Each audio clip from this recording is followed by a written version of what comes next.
Hey, so today I wanted to talk about different filters that you might encounter if you are starting in videography, filmmaking, and if you're sort of new to this, you might not know the different type of filters that could come in handy.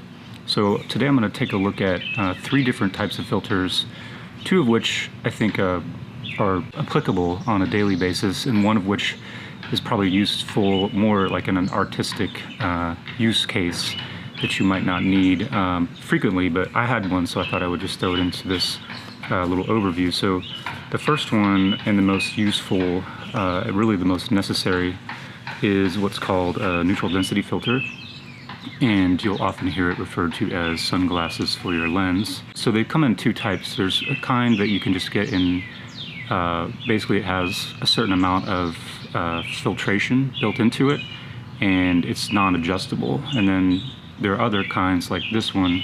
They're called either fader NDs or variable neutral density filters. Basically, so you kind of turn a dial and you can see how the level of filtration changes as you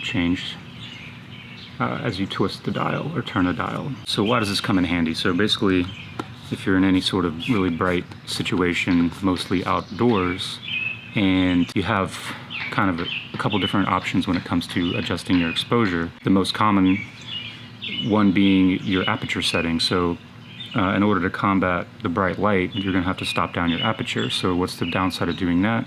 Is that you lose control over your depth of field. So the smaller your aperture number, the more everything in the scene is going to be in focus, so you don't have the option to have selective focus in your shot. The wider your aperture is, the shallower the depth of field is. So if you want to maintain a really shallow depth of field or really have control over your depth of field, having the neutral density filter on top of your lens is going to give you that ability.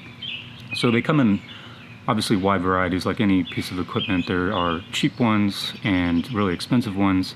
This one is from a brand called Zome, and it's relatively inexpensive, around $20, $30, I think. But you can obviously spend hundreds of dollars on these.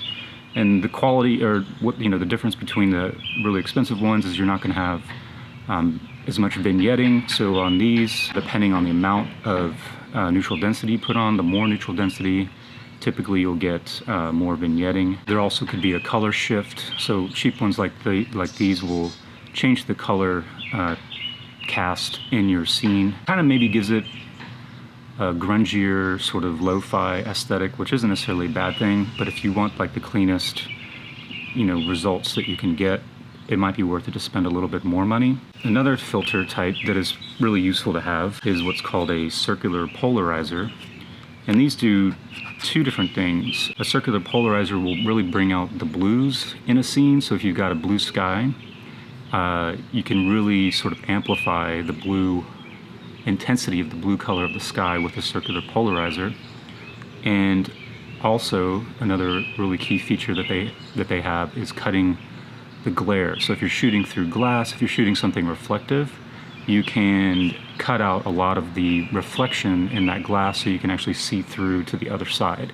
So if you have, say you're shooting in a car windshield and it's bright sunlight, and really if you look through the lens, all you're seeing is everything reflected back at you. You can't say, if you have someone sitting in the car, you can't see them. With a circular polarizer, you can cut out a lot of that reflection in order to see the person who's in the car. So that's a really awesome way that a circular polarizer can be used in order to get the shot that you might not otherwise be able to get. Likewise, you can shoot through water. So if you've got a sunny day and maybe a clear body of water that you're trying to shoot into, it can be useful for that too, to cut the glare, likewise, to be able to cut the glare. The thing to keep in mind is if you're trying to maximize the blue in the sky, for instance, you have to be cognizant of the position of the sun. So it doesn't really work if you're shooting in the direction of the sun. And I'll show you this in a practical example. So you kind of have to be shooting sort of perpendicular or 90 degrees from where the sun is in order to get the maximum benefit of that. And lastly, and this is a filter that's really just for artistic purposes, and I think a lot of the results that you get from this one you can probably do in post-production too, but if you know a situation in which it'll come in handy, you can just throw the filter on and kind of save yourself some post-production work. And this is called a LC, or low contrast filter.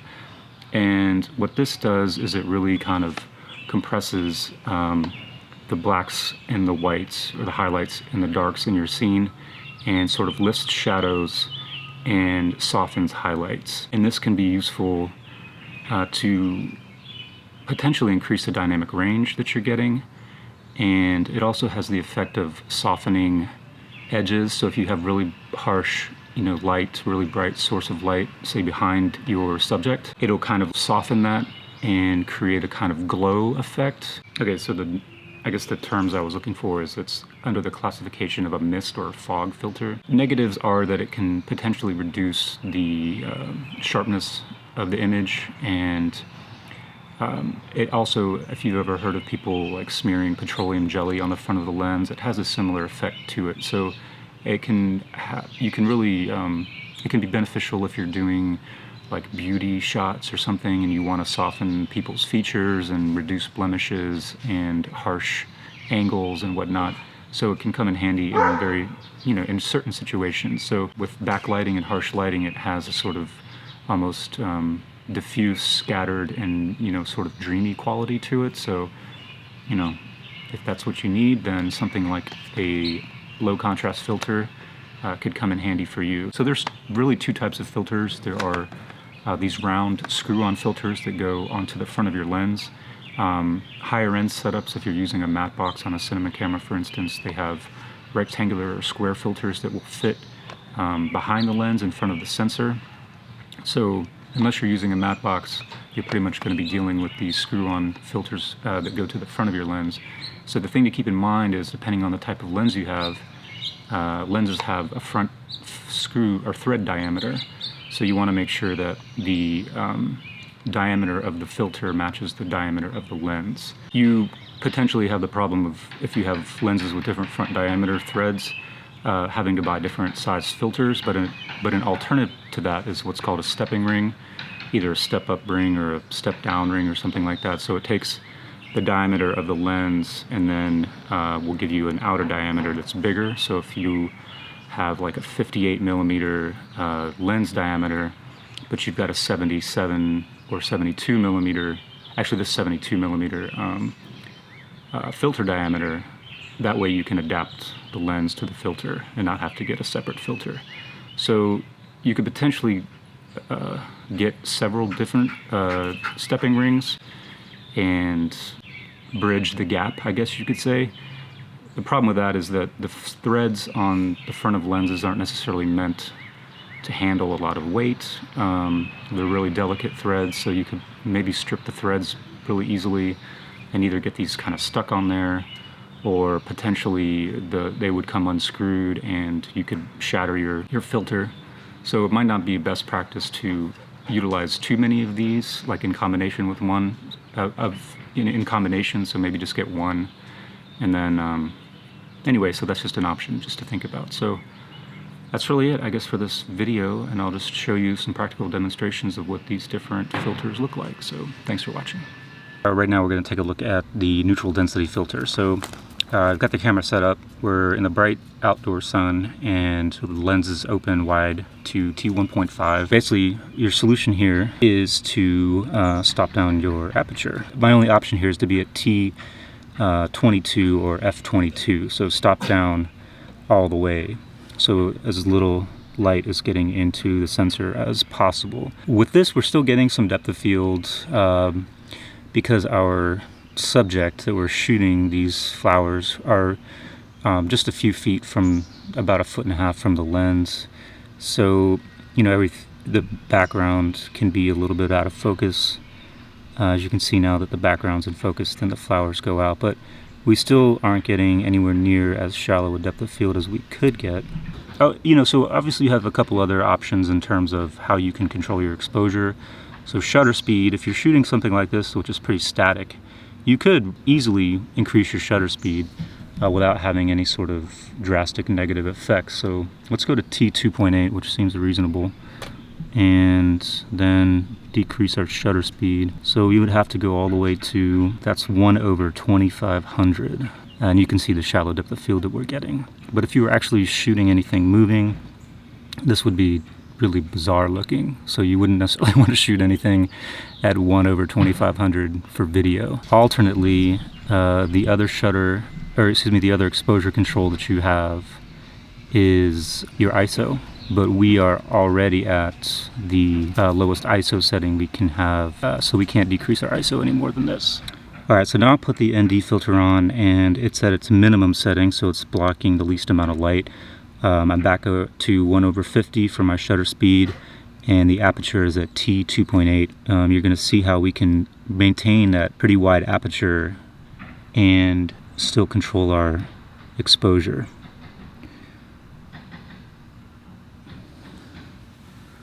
So with this, variable neutral density filter, you can dial in just the amount of neutral density that you need in order to maintain the depth of field that you want while also getting a proper exposure.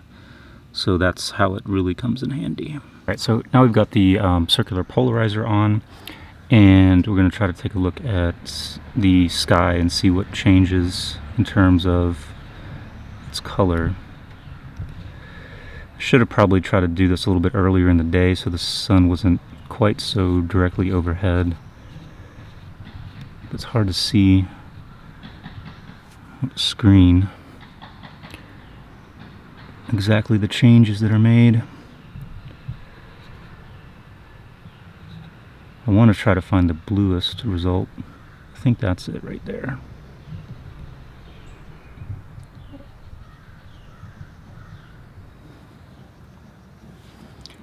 And see if I can change by just kind of panning a little bit.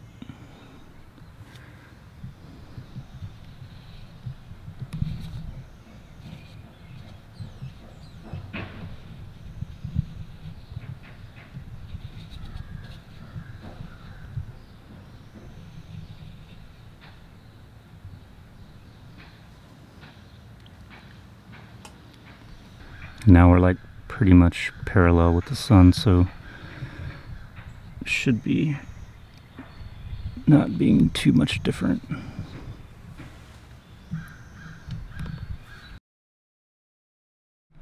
Alright, so this should give you an idea about cutting glare through a windshield.